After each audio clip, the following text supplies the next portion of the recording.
Hi friends, welcome to blogger Vijay.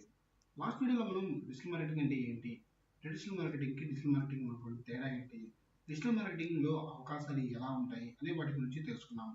ఒకవేళ మీరు ఆ వీడియో కనుక చూడకపోతే కింద డిస్క్రిప్షన్లో వీడియో లింక్ని ఇస్తున్నాను, ఒకసారి చూడండి. ఈ వీడియోలో డిజిటల్ మార్కెటింగ్లో ఏమేమి టెక్నాలజీస్ ఉంటాయి, ఏమేమి మోడల్స్ ఉంటాయి, అవి ఏంటి అనే వాటి గురించి తెలుసుకుందాం.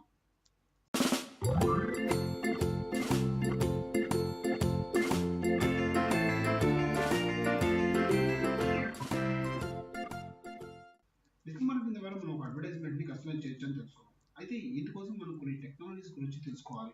టెక్నాలజీస్ అన్నాం కదని భయపడకండి. ఎందుకంటే ఈ టెక్నాలజీస్ ఎవరైనా నేర్చుకోవచ్చు. డిజిటల్ మార్కెటింగ్లో ఏమేమి మోడల్స్ ఉన్నాయి. సో ఫస్ట్ ఆఫ్ ఆల్ వచ్చేసి వెబ్సైట్ డిజైనింగ్. సో ఈ వెబ్సైట్ డిజైనింగ్ కోసం మనం వర్డ్ప్రెస్ అనేటువంటి ఒక టూల్ని యూజ్ చేసుకుంటాము.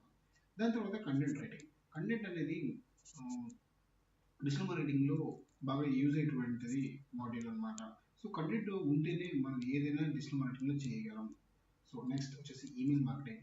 ఈమెయిల్ మార్కెటింగ్లో పర్టికులర్గా మనం మెయిల్సింగ్ గురించి తెలుసుకుందాము. ఎందుకంటే మెయిల్సింగ్ అనేది ఫ్రీ టూల్. సో బిజినెస్ ఎవరైతే ఉన్నారో వాళ్ళకి ఈజీగా ఉంటుంది. తర్వాత వచ్చేసి ఎస్ఈఓ. ఎస్ఈఓ అనేది సెర్చ్ ఇంజిన్ ఆటోమేషన్ అని కూడా అంటారు.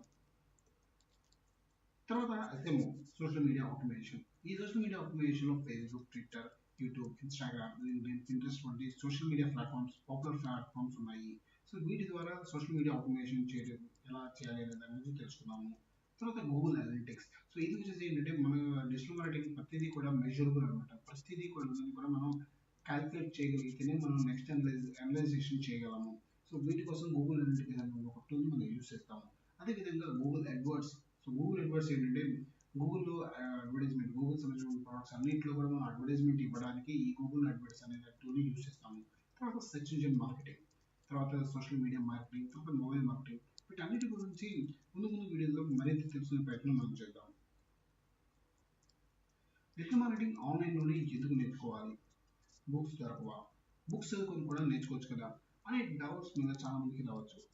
డిజిటల్ మార్కెటింగ్ ఫీల్డ్ ప్రతిదీ కూడా అప్డేట్ అవుతూ ఉంటుంది. మీరు అనుకున్నట్టుగానే ఒక బుక్ చదివి నేర్చుకోవచ్చు అని అనుకుందాం.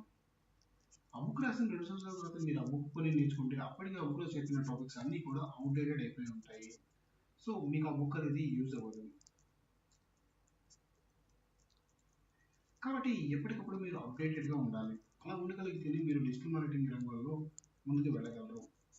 సో సో ఇది ఫ్రెండ్స్ ఈ వీడియో మీకు నచ్చినట్లయితే లైక్ చేయండి, షేర్ చేయండి. మరిన్ని డిజిటల్ మార్కెటింగ్ వీడియోస్ కోసం మా ఛానల్ సబ్స్క్రైబ్ చేసుకొని పక్కన ఉన్న బెల్ ఐకాన్ని యాక్టివేట్ చేసుకోండి. Thank you for watching. Have a nice day.